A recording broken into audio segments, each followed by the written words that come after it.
So you know those things that come up every so often that everybody has an opinion on, they all want to make sure you know about it? Usually there are some sort of grandstanding narratives that people choose between. Very seldom do you see people come out with an original point of view. Sometimes that's for good reason. There's like a settled science on a subject. Settled science on a subject. What a bunch of alliteration that is. But then other times it's pretty clear that a narrative has come from someone and they're just sort of jumping in line. There are all kinds of examples of this. For Star Wars, it's the sort of thing where anything you like, that's because of Dave Filoni and Jon Favreau, whether or not they're involved on the project or not, and everything you hate is because of Kathleen Kennedy, even though she's the executive producer for all of it. For Manchester United fans, it's blaming the Glazers for the performances on the field, not like the players or the manager, like it's all the Glazers' fault. You lose 3-1, it's the Glazers' fault.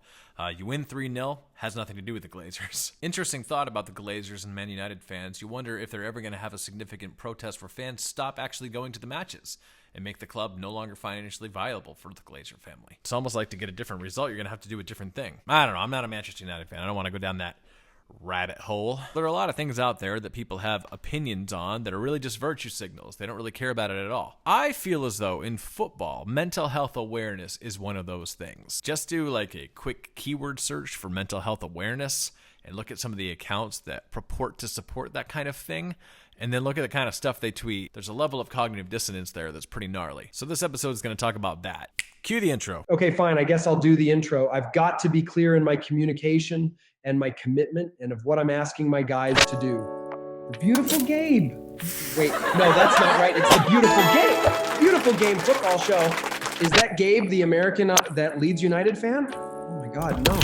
Starring Gabe, the American. What a prick. Best known for his dubious French crop hairstyle and uninspiring vinyl collection, a deep and frankly strange love for the city of Grimsby, and suspicious loyalties to Leeds and, wait, is that a Wales flag on the back of a fat face top? Good Lord. All about the beautiful game of soccer. Damn. That's right, I'm an AI bot and I'm supposed to call it football.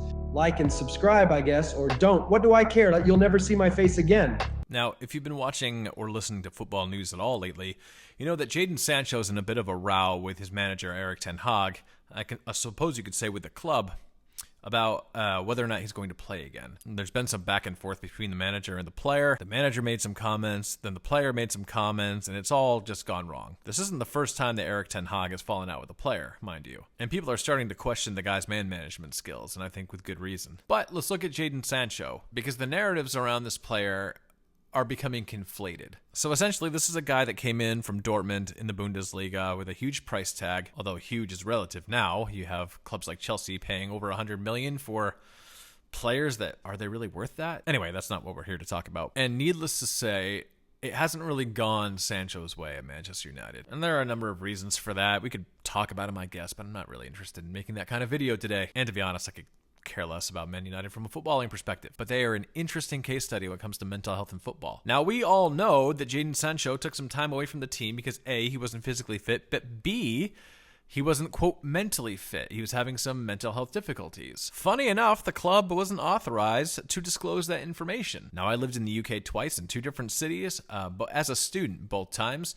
never as a full-time employee of a company, and I'm not really sure what the laws are about an employer disclosing the mental health or just health information of one of its employees without being given authorization to do so. But here in America, that's a big no-no. You can get in a lot of trouble for that. And I can't imagine that in a place like the UK, where there tend to be more rules, that's not a criticism, by the way, America can feel like bandit country sometimes, believe you me. But it's just hard for me to fathom that that would be okay. Seems like another example of football being off the rails and a little bit in the dark ages when it comes to things like employment law, but I digress. Anyway, that's kind of kicked off some debate and discussions around criticisms of players and what goes too far, what crosses into mental health. When you combine that with another Manchester United player, Harry Maguire, who I guess an understatement would be has been criticized for some of his poor performances. And we're not just talking one season, we're talking about season after season. It's gotten to the point where his mother went on social media to defend him, and people are now weighing in on that take. If you get onto Twitter or X or whatever weird thing it's called now, it doesn't take very long to find,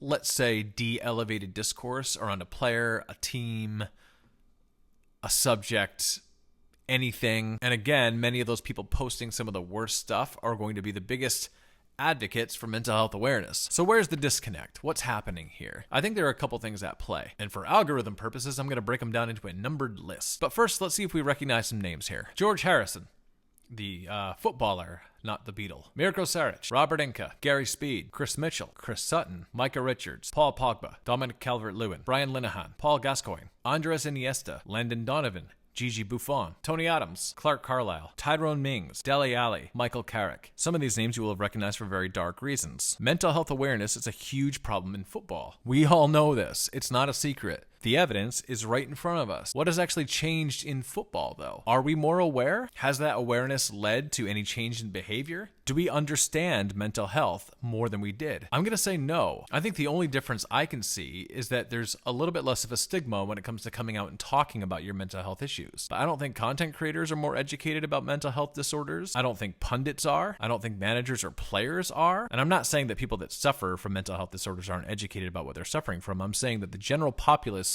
in and around football still seems just as ignorant to it as they were before. I've seen destigmatization around words like depression and anxiety. That's happened. And I think that some strides have been made to help footballers or people who have been involved in football in one way or another with some of their addiction issues. And that's all great stuff. I don't want to diminish the importance of that. But I think there are some real impediments to progress in the mental health sphere when it comes to football. So let's get into the list. Number 1 is mental health literacy. Now I know when I come on here with my American accent and my glasses and my stupid haircut and I say words like literacy, some of you are going to laugh. And fair enough. Because yeah, I get it. But what I want to point out is that being aware of something doesn't mean you're literate. I'm aware that people are speaking in French around me. It doesn't mean I can read or speak French. I'm neither fluent nor literate in French. The same goes for mental health. We can be aware that things like depression, anxiety, these things exist and that they're prevalent. But unlike a foreign language that takes a long time to learn, or at least it takes me a long time to learn, some of this is not that hard to understand. It just requires a little bit of research and care. And it's pretty clear and obvious that until fans, and I mean it, fans I think are the first step in this. Because in order for the powers that be to have an invested interest in this, there has to be a fan interest in it. Both clubs and governing bodies in football are only concerned about money, and I truly believe that. So if there's a fan appetite for more of this from the clubs, we're going to get it from the clubs. If there isn't, then we won't. Unfortunately, it has to be proven that mental health literacy is a money-making venture, and that clubs are going to get something in return for their investment. Otherwise, they're not going to be hiring therapists. They're not going to be investing in psychiatry. They're not going to hire teams to make sure that players aren't being abused excessively by their fans at the grounds. There's going to be no investment into resources for people who have washed out of the academies or the other systems. Things are going to continue to happen as they have in the past. And so while we'll be aware of it, we'll be no more literate. And what else do I mean by mental health literacy? I mean that in these discussions, and let's take Harry Maguire, for instance. Harry Maguire has been criticized fairly and I think unfairly in the way of memes, in the way of videos, some things that are a little bit more personal than they are professional. However, I do think by and large, punditry and even people in the reaction space, by and large, they've been engaging with Harry Maguire as a footballer. I don't think that player criticism is unfair. What does this have to do with mental health literacy? Feeling bad for being criticized, and by the way, I'm not saying there's anything wrong with feeling bad after you're criticized. I mean, criticism can hurt and people have emotions and that's fine. But that is not a mental health disorder. Feeling sad or bummed out about temporary circumstances is not the same as clinical depression. Now, before we get into this with any depth or detail, I want to remind people that I am neither a psychiatrist nor a therapist. I'm not a doctor, and I'm not an expert. I'm just a guy with a mental health disorder. The American iteration of The Office did a whole episode on this. The character Dwight says to Michael Scott, "Michael, isn't depression just another word for feeling bummed out?" And Michael says,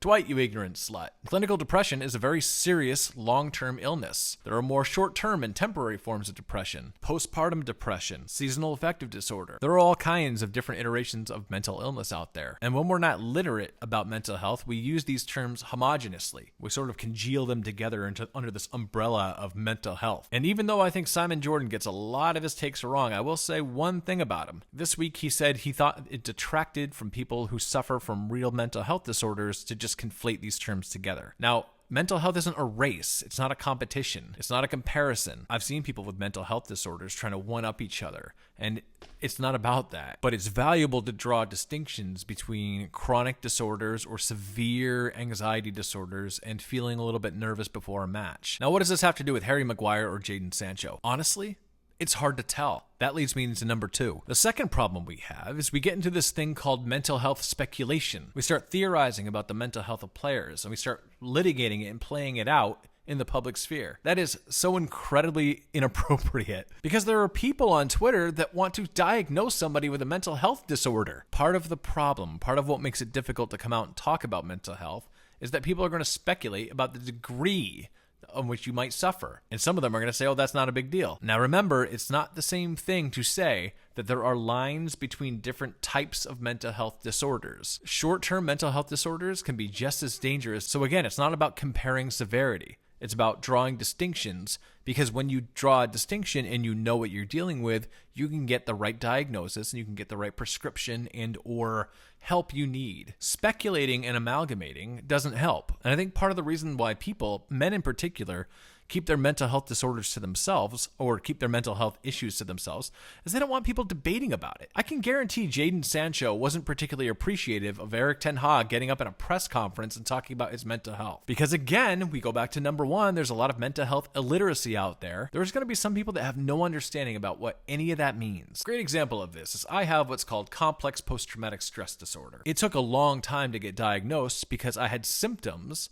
that manifested as other mental health disorders. I'd been treated for depression since I was 16. I'm 38 now, you do the math. And I only got my diagnosis 2 years ago. It was a revolutionary difference. But you know what one of the big issues was for me? When I was talking about my mental health disorder with people, they would just speculate. People who were, in many cases, very well-meaning would either jump to my defense or jump into a conversation with their own anecdotes or ideas about mental health. It didn't help. Think about your own life. Think about the last medical issue you had. Did it help if somebody just jumped in and say, well, I had something similar, or I heard about this person that had that, and they start speculating about your condition and giving you what they think you should do, or telling you to get over it, or telling you it's not so bad, especially from those it was clear they had no idea what they were talking about? Imagine taking that experience you had and applying it to the public sphere. And what I mean is everyone on Twitter is speculating about your mental health. Everybody at the club maybe is talking about it. Your manager is talking about it in the media. And because your manager is talking about it in the media is talking about it. So again, look at this whole group that says they care about mental health and look at what they're engaging in. Does that show that they care? No. It's easy and obvious to say we care about mental health. In the same way, it's easy and obvious to say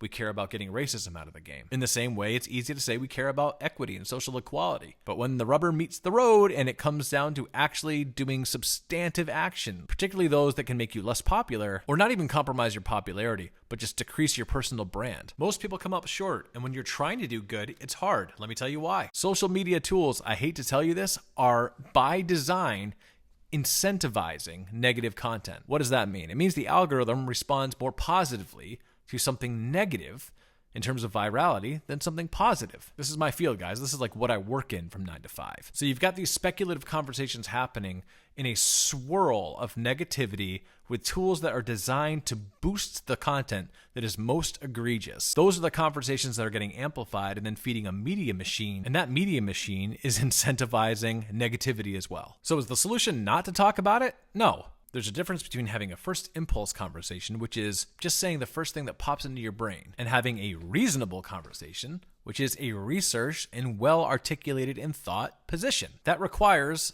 number one, mental health literacy. Number 3 is mental health stigma. Now, awareness has helped take some of the stigma away, but there is this prevailing perception that if you have a mental health disorder, or if you're struggling with your mental health, then you are somehow mentally weak. Nothing could be further from the truth. And again, this is not about comparison, so this isn't about you having a struggle that somebody else doesn't have. Everybody has their unique set of struggles. But it takes incredible resilience to live with a mental health disorder. That means every day, it's sometimes just a struggle for some people to get through the day. And you can't make it to the end of your day if you're not a very, very resilient person. So the idea that being honest about your mental health disorder should hurt your employment in football, whether it be as a player, as a manager. This is true in politics sometimes as well. I mean, if somebody comes forward and says they have a mental health disorder, there are people that question their legitimacy to be a leader. What would the world be like if we started looking at what people endure and have survived as a feather in their cap rather than a liability they have to carry around? But sadly in football, this still is the case. There is this stigma around mental health. And there's this implication that if you have a mental health disorder or a chronic condition, then maybe you're not going to be good in the job. That's just absolute nonsense. If somebody's getting the help that they need and they're managing their condition, there's no reason they can't do anything that anybody else can. But that leads me to number 4, and that's mental health support. I am astounded to this day at the lack of help resources within the UK. Now, this is a country that I love. Lived there twice. I have so many good friends that have become sort of like family. I know I whinge and moan about the weather and about some of the towns there that I don't particularly love, but honest to God, that's mostly for humor. I really do love the UK. Now, I'm not trying to purport that the United States is some kind of paradise. There's a huge divide that exists between people that have means and don't have means. And I would say the vast majority of them them don't have the means to afford the level of care that I'm fortunate enough to get and that many others are fortunate enough to get. Now, the UK is a different system entirely. So you might say, Gabe, footballers have a ton of resources. Think about the life that some footballers lead. Think about where they come from as well. Not all of them were born with silver spoons. In fact, many of them came from environments where you can't show any vulnerability or weakness at all. And getting to a professional level of football was the fight for their lives. Quite literally. One thing that stands out in the Dele Alli story, to me at least, listening to that interview, wasn't just the addiction problem. It was the fact that this guy was traumatized from an early childhood age, and that continued up through adulthood. That kind of stuff, listen, that requires a very specific and intensive mental health treatment. I hope he's getting it. But think about all the players that go through football. Think about it. Think about how many of those players are successful in having a career, not even like Dele Alli's, but anywhere near it, like getting first team football in a Premier League side. The vast majority of players don't ever make it there. And if you're a member of an academy that doesn't have the resources of like a Tottenham or an Arsenal or a Manchester United or what have you, you're going to be up a creek without a paddle, because even the big clubs don't have the resources for mental health support. Not yet, not like they should. So if you're an academy player who didn't make it to the first team and you're not going to have a career in football, what are your life skills? What are your professional qualifications? You've gone all in on football and you don't have it anymore. What do you do then? And what if you were traumatized as a kid? What if you had a difficult upbringing coming up? What if you were a victim of abuse? What if you struggle with depression? What if you struggle with anxiety? What if you have something like BPD and you don't know it? What if you're bipolar type 1 or type 2? How would you even know? What support is there for you? Your support is going to be like everybody else in Britain, which, by the way, isn't particularly great. Now, there are resources that exist. There are help. I'm not trying to paint a bleak picture for you. I'm just saying you have to look for them. It would be irresponsible of me to highlight problems in the system without giving any fixes or solutions. They're not my fixes, but they are solutions that do exist, and help does exist out there. So I don't want to discourage you. I'm not trying to make things bleak for you. There is a lot of hope. Links are in the description below, by the way. I'm going to say that again in this video, but I want to make it clear that I'm not trying to paint a hopeless situation for you. I'm just trying to highlight that there is a problem in football. There's a mental health problem, and it's not being addressed. And it's probably not enough just to do the odd charity walk or hashtag. Those things are good and they have their place, but there needs to be more of an investment. Number 5 is mental health investment and accountability. Now, what does that mean? Well, let's start with investment. Teams have physios. Academies have coaches, cooks, cleaning staff. If these are vital personnel, and they are, then a mental health resource officer at bare minimum should exist at these clubs. And we're talking men's, women's, kids, anybody. A serious football club that identifies this as a problem should identify that as a solution as a bare minimum. The FA and the Premier League itself should be investing in this as well. There should be campaigns outside of hashtags. They should be sinking money into the solutions that exist already, because right now they lack infrastructure and support. And the services that exist already within the NHS to help with this kind of thing are just like every other department of the NHS. Underfunded, overcrowded, and in desperate need of more investment. And the accountability piece, I think, is pretty simple. We can look to the clubs and to the federations, all that kind of stuff, to hold people accountable at the grounds, and that absolutely should happen. But let's hold each other accountable. It's fine to have some fun on the internet. It's fine to make a joke. Now, personally, I love a joke at my expense. I have a self-deprecating sense of humor. It's totally fine with me. But I gotta tell you, some of the things I've seen, even by people I respect, have been pretty harrowing. For example, maybe joking about gun violence and a lack of universal health care isn't a great thing for the largest podcast in the Leeds United sphere to be doing. Funny old thing, when a friend's kid almost died in a school shooting, I didn't think that was very funny. And the fact that it costs an arm and a leg for some people to get treatment here isn't something I think is funny either. So whereas I'm aware that we all care about mental health, at least abstractly, and I believe that we do, I believe that if asked, people would genuinely give the answer, I care about mental health. Let's stop and think for a minute, and I'm just going to speak for myself and in the content creator community. Am I doing something to contribute to the potential mental health crisis of people I'm interacting with? Is what I'm doing helping or hurting mental health awareness in this sphere? And again, let's draw lines here. We don't need to go so crazy that we can't criticize players, we can't criticize fan bases, we can't criticize behaviors. This isn't a call for a ban on snarkiness or humor or, banter. That stuff's all fine. But you know how those politicians love to virtue signal about decency and then abandon it at the first sign of opportunity? Let's not be like them. Now, I know I'm picking some people out, but the reality is this happens everywhere. Maybe I've contributed to it as well. I hope not, but maybe I have. So this is more of a reflective piece that we have to do more collectively. And I think each and every one of us has to look in the mirror and say, it's going to start with me. And if I'm honest, I'm not sure that I've done enough. I'm certainly going to commit to doing my part here forward. Anyway, if you are struggling right now with your mental health, or if you have a mental health disorder, or you're undiagnosed, or you're just having a difficult time, regardless of where you are in the world, there is probably help available for you. And I want to encourage you to take the first step to get some help. So what do you think? Do you think the football world largely cares about mental health awareness and mental health literacy? Do you think I'm just blowing hot air, or do you think they need to do more? Let me know in the comments. Please remember to like and subscribe for more long-form videos on topics like this and other things, and I will catch you later.